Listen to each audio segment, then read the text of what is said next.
Hello friends, my name is Tobel and welcome to Hurricane Sally. We are inside of the storm that has just made landfall in the United States, and we are kind of coming out of a large central portion of it. If you're unfamiliar with what's going on, so basically here is the weather radar currently in the southern portion of the United States around the Gulf of Mexico. So Hurricane Sally strengthened to a Category 2 last night and made landfall right around Pensacola and Mobile, Alabama, which both have received their own share of hurricanes in the past. So they have already seen quite enough, I would think. We are flying in a TBM 930.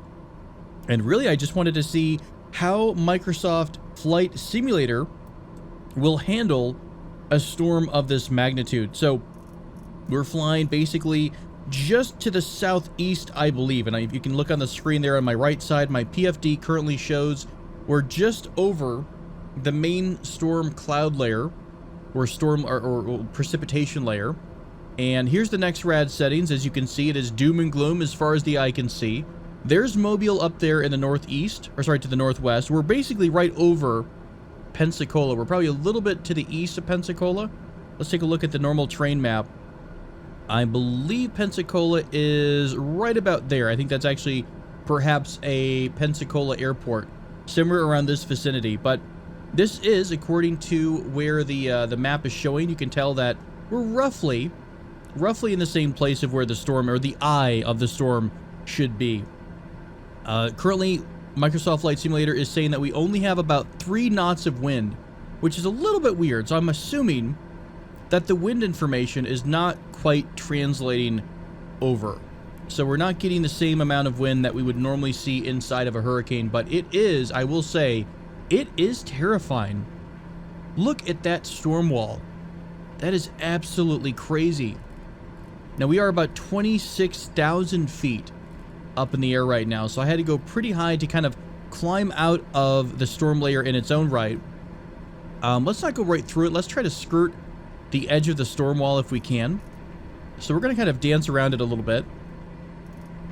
I actually do have to have my anti-ice on right now too, because we are high enough where, as you can see, there's a little tiny bit of ice built up on the frame of the aircraft, and it got really tight there for a little bit. Let's turn the ice off just to show you how quickly this plane can ice up. I'm honestly kind of curious too.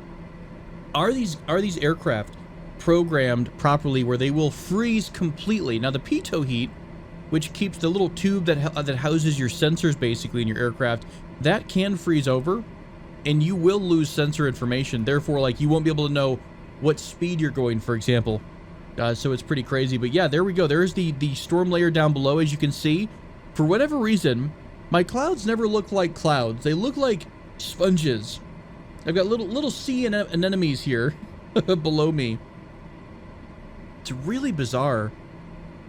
So Hurricane Sally, if you're kind of, you weren't tracking what's going on, as I said, it did make landfall last night, early this morning. And by the way, we are playing a video game, right? We are having some fun with this, but this is actually a real life situation that is going to be affecting lots of people. So if you do want to help out, you can go to the American Red Cross, redcross.org is the website. And if you have like, $5 to save a meal, don't get a couple of monsters, and you can choose to support directly to whichever many of the different horrible things that are going on right now in the world. You can choose to help people directly affected by Hurricane Sally and Laura. Keep in mind that this area did just get slammed by Sally just a couple of days or a week ago. So you're able to help out there. But I mean, people have been displaced. They will be displaced. They're not going to be able to go to their homes because of flooding. And the Red Cross is going to be offering food, shelter, medicine, clothing to people who are in dire need of that right now. So a great organization, and always there on the heels, like before a hurricane is even out of the area, you'll see the Red Cross kind of setting up to help out. So an awesome organization. Let's try to even out our heading here, our altitude rather, and we're going to loop around the side of this storm wall. And I'm just kind of looking to see what different weather effects Flight Simulator has for us here. And there were some other areas in the storm a little bit farther to the northwest. As I was closer to Mobile, you would see these pillars connecting the bottoms and the top layers of the storm. Is really, really crazy, honestly. It looks absolutely insane. This layer seems to go up and up forever. Let's go to a third-person view real quick. And as you can see, it kind of spreads out a little bit above us. But what an impressive storm front that is. Pillars of doom everywhere. It reminds me of that planet that they went to in Interstellar that had like the all of the clouds were frozen. I'm afraid to go into any of them right now. They look very imposing. If you guys aren't from the US, if you don't know our history and love affair of hurricanes, we have this area of the United States gets a ton, an absolute ton of hurricanes. It is always this basically this entire stretch, of course, from Florida up to the northeast coast, and then in the Gulf itself. So the northeast coast here in around South Carolina, North Carolina, this area gets a ton of storms in its own right. And then, of course, down here in the Gulf of Mexico, we have a bazillion storms that arrive all the time as well. In the month of September alone, not just this September, but all the Septembers ever, there have been 24 hurricanes or tropical storms that have made landfall over Alabama alone. So it is a rather busy place. And yeah, I'm not going to be there. I don't want to deal with flooding. But they've had a ton of different hurricanes. I think Ivan made landfall in Mobile in 2004. Of course, Hurricane Katrina hit a couple of years ago as well. There have been a couple of Category 5 hurricanes. Not too many. I think Camille was one of the biggest storms that ever hit in maybe the 70s or so, if I remember. Look at that. Those clouds are so crazy. They look like little fluffy ice cream bars or something. What is that? What is that effect? Any of my folks who are pretty good with graphical settings, what is going on right there? There you can actually see like a little tunnel where there's like an upper cloud layer and the lower cloud layer, and you can actually fly right into the gap there. Oh, it's so creepy. So we're basically shadowing the storm at this point. The major part of the storm is to the east. We're going to dive right into it here in a bit. I want to see, again, if the wind changes, if anything else changes through Microsoft Flight Simulator. I am confident, of course, that our TBM can handle the stress, though. Our TBM is strong, guys. Our TBM is brave and strong and hurricane-proof. Okay, that's not true. That's not true. Don't take my word for it. Don't fly into a hurricane because some guy on the internet told you to. All right, once more into the breach, my friends. We're going to go right through Hurricane Sally, and we'll see what's inside. Maybe there's a lovely chocolate-covered center. All right, so there's our buildup of ice. It is -5 degrees outside, so we are starting to see a buildup of ice as we go through the precipitation layer. I really want to see, is the game programmed enough where you can have a complete engine seizure? Seize up, I guess, from just ice. I've turned all the icing off, by the way. Let's turn the inertial sep off as well. The inertial sep, again, that little hole there below the turbine itself, below the prop. I believe the inertial sep will close that so that no moisture, debris gets inside.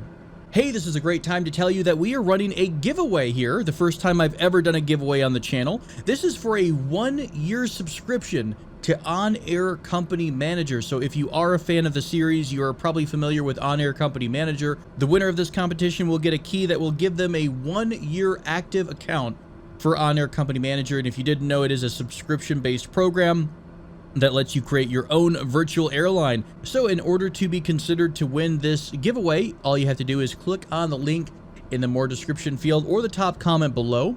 So you'll have a couple of different ways to have entries into this contest. So each time you do something, you'll actually get more options. You can actually have up to 3 entries by doing all of the listed items there. So please do consider when you go to Tobel Plays, if you're not already a subscriber, please do subscribe and join the family. I do appreciate it. This does have about 9 days left, so we will be running this contest here for a week or so, and I will notify the winner directly in whichever form that they are logged into. Now, if you're unfamiliar with the login part, all you have to do at the end of the day is just give me some way of contacting you. So you don't have to have your full name in here, just like Alice G or Alice S or something would be absolutely fine.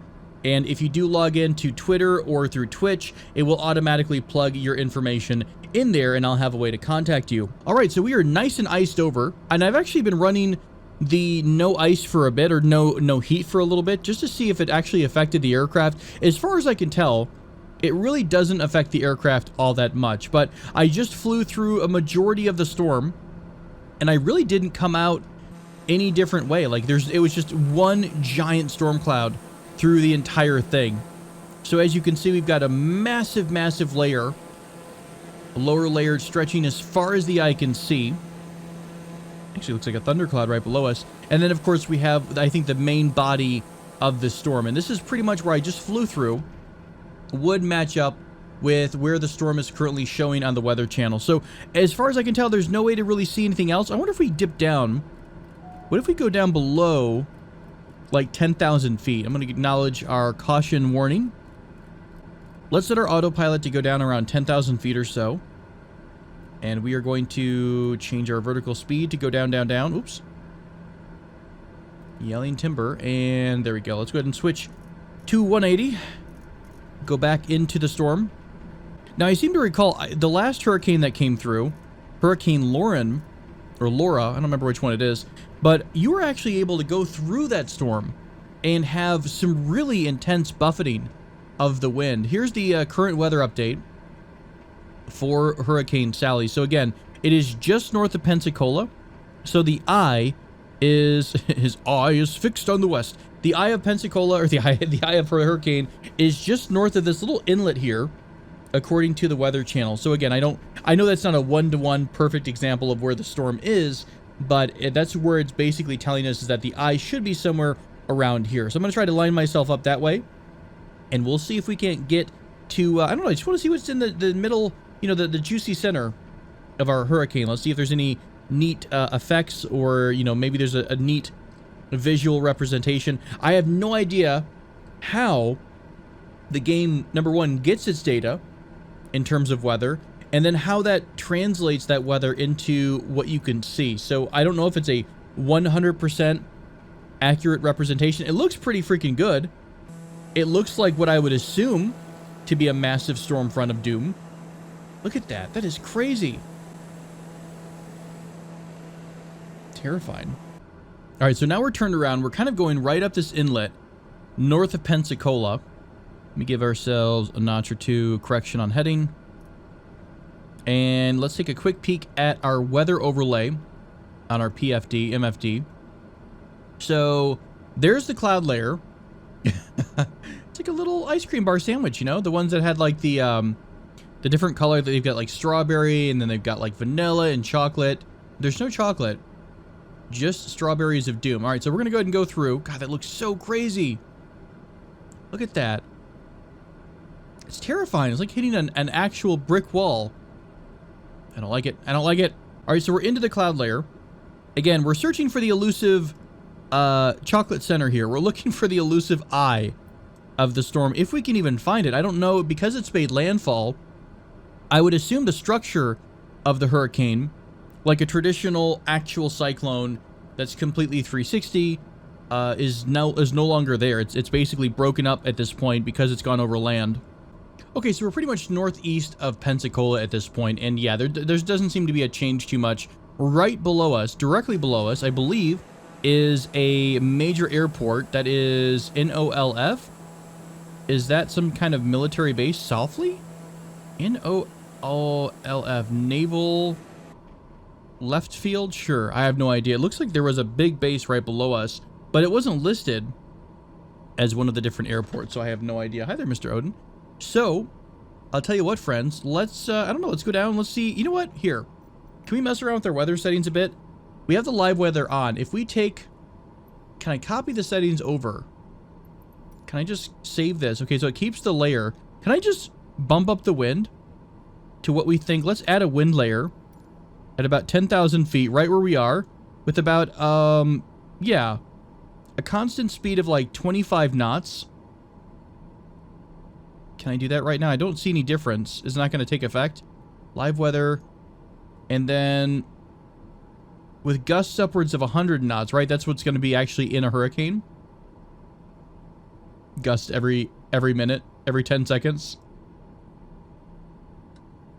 How would this actually filter in? So, is this live now?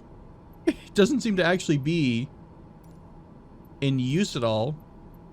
Custom live weather. Oh, so this is actually a setting now. kind of weird. It doesn't actually have... We're at what? We're at 10,000 feet. It's like wind doesn't exist in this game right now, for whatever reason. What if we do, like, storm settings? So that shows a 30 knot wind layer. But it says that it's at the ground. So do we need to go back to our live weather here and set the wind at the ground? Apparently I just don't know how to make wind go. So there we are. All right, well, we don't have any kind of wind. My game froze up a little bit. There we go. We're not really seeing too much of that. But yeah, there we go, folks. Just a quick video. I wanted to take you into Hurricane Sally, kind of bring a little bit of... Or sorry, no, we're on Sally, right? God, there's so many hurricanes. I'm getting them mixed up. All right, so I was pretty much unable to see anything super fancy. Let's go ahead and go all the way down to the ground to see how low this cloud layer goes. And maybe we'll go ahead and just end the flight. Hey, let's see. Can we get an airport and use a little bit of ILS approach? This might be a good way to practice an ILS landing. Let's go ahead and go search for airport. Pensacola International. More than likely, Pensacola International is going to have some kind of approach and navigation stuff. I'll tell you what, let's do it through KPNS. We're going to go ahead and make a flight plan. So we left from, let's just say KNSE, because that's roughly where we're near. KNSE is our departure. Our destination is going to be KPNS. And I need to push the right button. There we go. So now we can basically pick up the navigation. And we should have probably a procedure for an ILS. Yes, indeedy. In fact, this will be perfect. It's going to come right in on runway 17, which is almost straight south. So we're going to go ahead and load this. And hi, boy, this is a really crazy approach here. Is this taking us all the way down and then back? Let's try to approach at Pensy instead. Yeah, that's fine. That's a really long approach. That's fine. I'll run that for a bit. And I really want to test again. I'm trying to test the way that you're able to automatically navigate with the autopilot. So let's try to test this out. Let's go ahead and go to nav hole. We already are on FMS navigation. So our aircraft should pick up the navigation and we'll start landing at Pensacola International. All right, so as we pick up our approach, we are picking up the Pensy marker, which is quite a ways out of runway 17. So we are going to be lined up really for a long time, which is pretty helpful. Let's go into the waypoint info, and we're going to search for KPNS again. And what I want to look for is the frequency for the ILS. So we're looking for ILS runway 17, so right there. So 111.1. Hey, we can actually set this to the active. That's awesome. And did it pick this up? Let's go over to our PFD settings, turn on bearing 1. There we go. So bearing 1 is currently showing us that we're 25 miles away from the localizer intercept. And I bet if we switch over, let's go all the way back. If we go over to localizer, yes, in fact, you can see that we are starting to read the localizer information. Let's hold for now. Let's go to the FMS setting, because what I'd like to do as we approach, we're going to switch over to the localizer. Uh-oh, hi, we are all sorts of broken. There we go. And I don't really know how the approach mode works, but generally what I do is once I get relatively close to the localizer beam, I've tried it a couple different ways. I normally follow the GPS to kind of intercept. What was this term called again? This is the transition. So I pick up the transition point. Once you have that first point, you're normally, well, it depends on your approach. This approach, we're directly coming right into runway 17. So once we hit the Pensacola or the Pensy marker, we're going to be nice and lined up. At that point, I'll switch over to the localizer type of navigation, although I guess I could do it right about now. Can we just do approach? And I don't think approach is going to work yet. So it's actually pointing us to the destination, but we're off center. So if we use nav, it doesn't change either. It's still pointing us in the direction of the airport. So I believe in order to use the the localizer hole, I think you have to be moving towards the intercept. I think the needle has to be moving for your aircraft to recognize that. I honestly don't know. Let's zoom in a bit. I'm going through like an experimentation of just trying to figure out what's what. Can we chase the... Let's go ahead and enable our VNV. Did that do anything about monitoring and kind of changing our elevation at all? We're currently set to hold at 3,000 feet. I'll tell you what, let's just hold altitude now and take it off.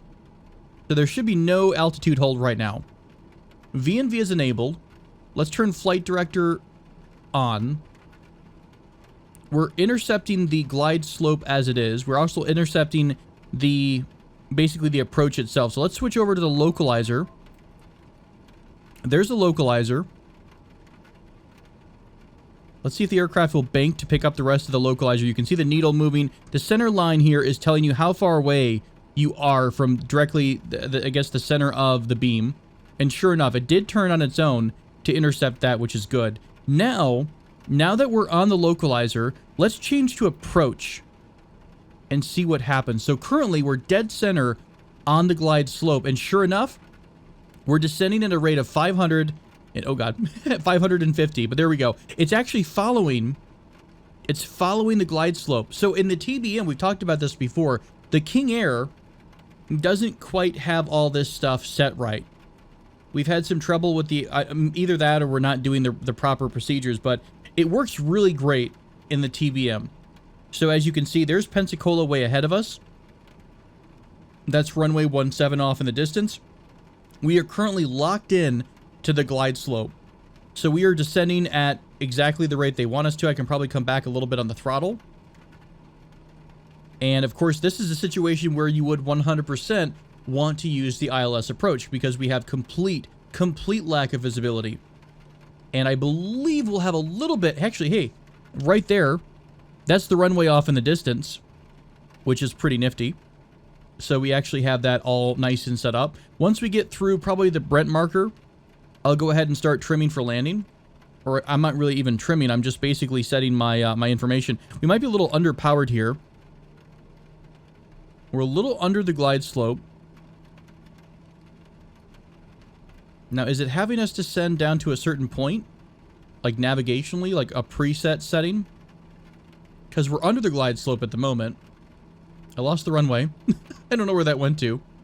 Was that a different airport right underneath us, maybe? Oh my gosh, it's so dark. It's so dark, you can't see anything. Interesting. So yeah, it does hold us at... We're actually pretty hardcore under the glide slope now. We still have approach turned on. VNV is enabled. Let's just let it run for a bit and see what happens.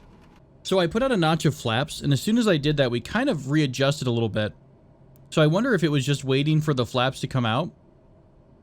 There you can see that the purple, by the way, is the flight director. This is where the computer is saying that we need to be. And then the yellow indicator is actually our current attitude. So generally when you'll see the yellow mixed or matched up here with the purple. So it is trying to keep us on the glide slope. We are passing through Brent. So I'm going to go ahead and put out landing gear and the full flaps.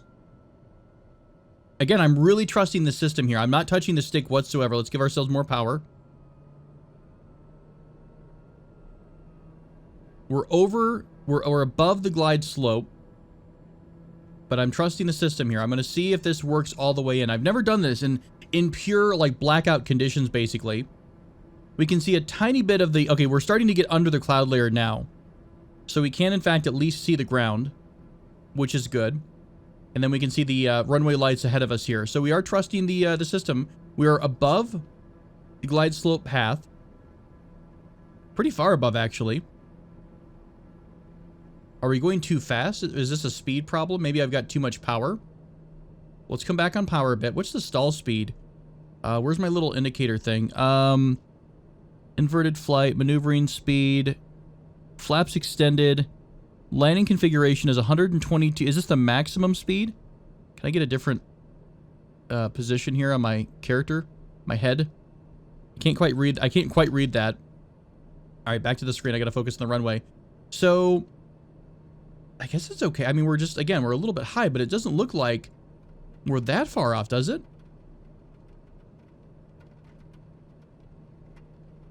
Famous last words. So this is interesting. This glide slope is telling us that we're way low, according to this visual representation. But according to the PAPI lights, we're completely on target. And if you look at the runway itself, it looks like we're coming up right in the numbers. So that's interesting. I have no idea why that's the case or how sensitive this is. This should be a pretty wide range. Like, I don't know, maybe each dot a couple of 100 feet above the glide slope? I'm sure one of you guys can help me out with that one. So somewhere around here, oh boy, I do not like this whatsoever. How's the trees, by the way? Okay, we are coming up on the runway. We have no visibility. There's the runway. Holy crap. And look at that. We trusted our system, and our system didn't fail us. Autopilot's off. Throttle's down to 0. Just bouncing around a little bit as I get my hand on the stick. And we are down. Look at that. We were fully trusting in our navigation system, and the navigation system did not let us down, my friends. Awesome stuff. Got terrible weather, though. Terrifying. But finally, all the times I talk about trying to use the ILS and make sure that I understand how the ILS works, I'm finally happy. Oh, God, there's another plane there.